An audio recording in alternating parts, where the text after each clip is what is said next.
that? Sport mode. We weren't even in sport mode? No. What the hell?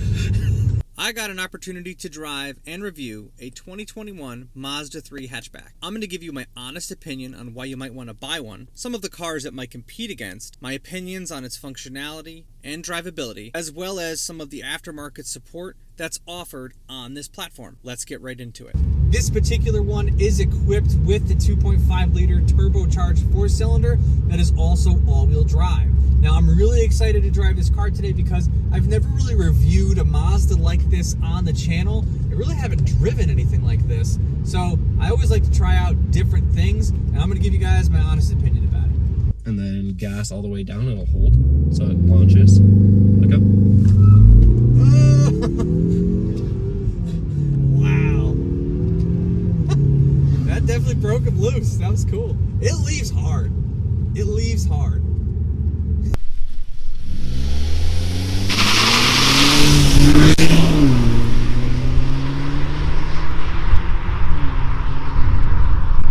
It does like a mid to low 14-second quarter mile at 95 miles an hour, but 0 to 60 is still 5.6 seconds. So it definitely hooks and books, but the trap speed is indicative of it losing steam up top. But you know, on a track, you're probably gonna really appreciate that torque.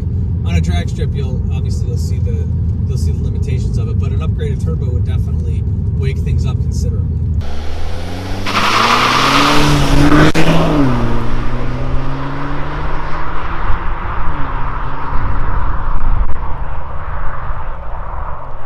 Alright, let's take this little section here and see how we like it.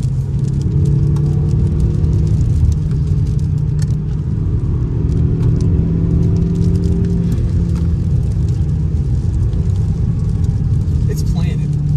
It's definitely planted. Like, not... Obviously, we're on a public road and I can't go anywhere near the limit of what the car can do. But you can definitely feel that it's a stiff suspension, and I think you probably... Did the stiffer springs help with that?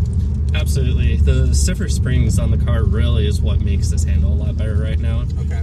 It does have a torsion beam rear end, which everybody complains about, but... Historically, those are not the most desirable. Right. But that didn't feel bad. That felt pretty put... You know, didn't feel like it was getting out of sorts in the back. Honestly, stylistically, it depends on your driving style. Some people would actually prefer the back end of the car to come out. It's funny you say that. There's a guy in the community, he takes his car to the track, and he literally says it just fits his driving style. It's more front-wheel drive bias. So what he does is treat it like a front-wheel drive He's probably car. trail braking, which with the torsion beam rear, I bet you it's easier to trail brake than a traditional all-wheel drive car, which is gonna want to understeer. Correct. Yep. Thing the 6-speed automatic, you can keep it in one gear and just sit there and I could do that all day. Here, let me help you out.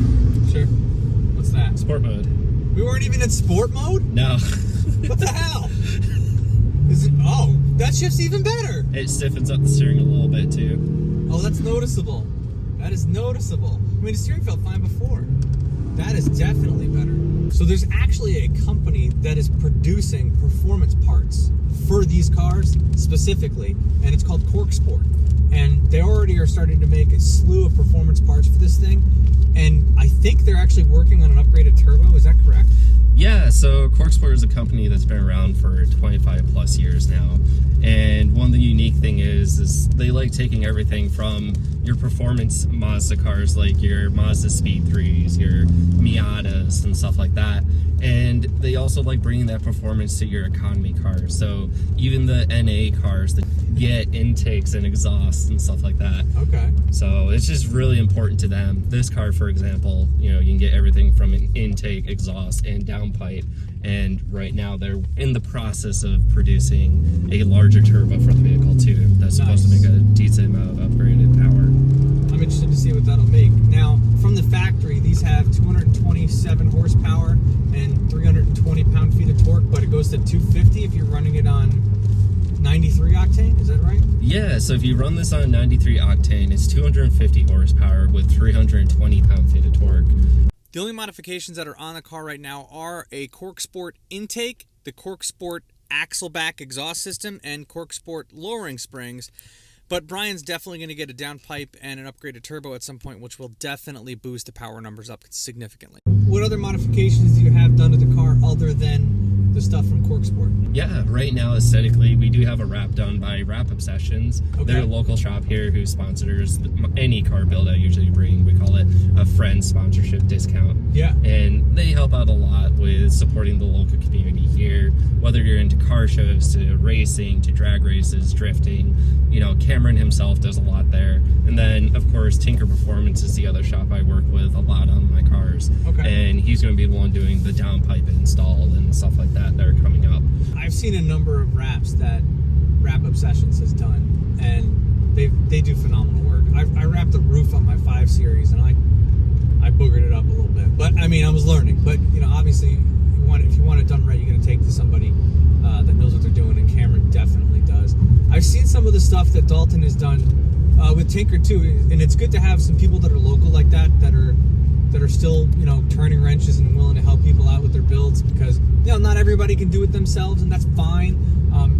It's okay to bring it to a shop. Like, that's part of building a car. Especially you don't want to break something if you're not really totally sure with it.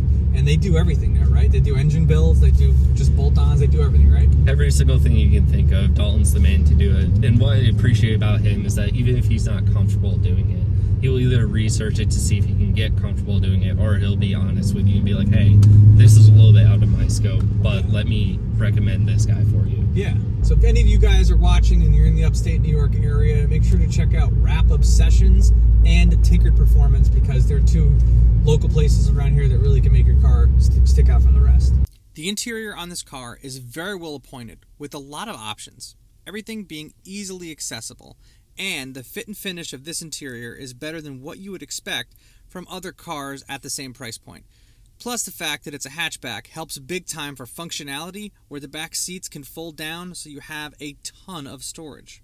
So if you look at the competitors of this car, I wouldn't put the Golf R in the same category as this, because it's probably 10 grand more easily. But the GR Corolla would be a similar competitor to this, but you're going to spend $38,000 on one, and then another $38,000 in dealer markup, if you can even get one, and you can't really.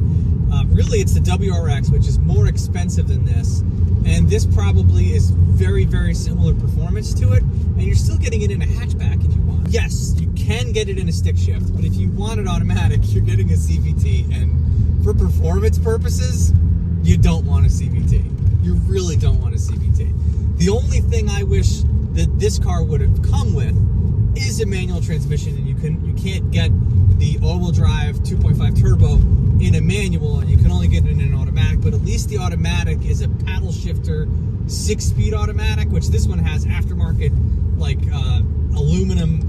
billet aluminum paddles, which really makes the driving experience a lot better. It's not a manual, it never will be a manual. You can't replace the third pedal, but it's better than a CVT any way you want to cut it, any day of the week. And it's less expensive than a WRX. So it really fits the market perfectly for what it is, both when you're looking at power and handling combined. Here's the thing.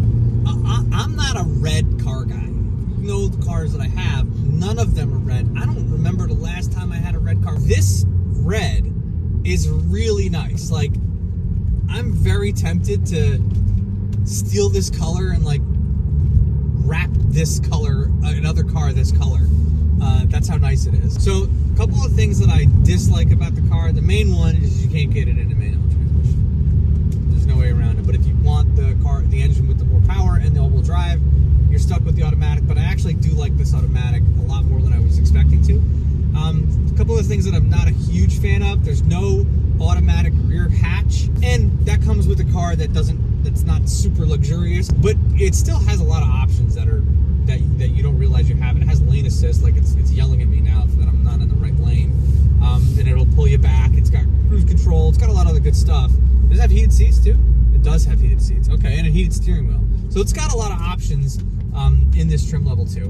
Final thoughts. I always try to compare a car to another car to say maybe you should get this instead of that, but there's not really a competitor for this. This car makes great power. You could drive it every day. You could also take it to the track on the weekends.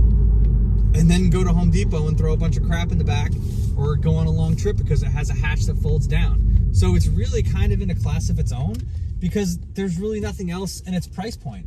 You know, this is a 2021, and you can buy a brand new one for $35, all loaded up with the same options, but you can get a used one anywhere from $20,000 to $30,000. And for that money, if you want something that can kind of do everything, that's not a high-end luxury car that's a lot older and beat, but one that's just a couple years old and probably still under warranty, I don't know if there's anything else that's in that range. So kudos to Mazda for putting together a car like this that still is in a price point that's affordable for people and not astronomical.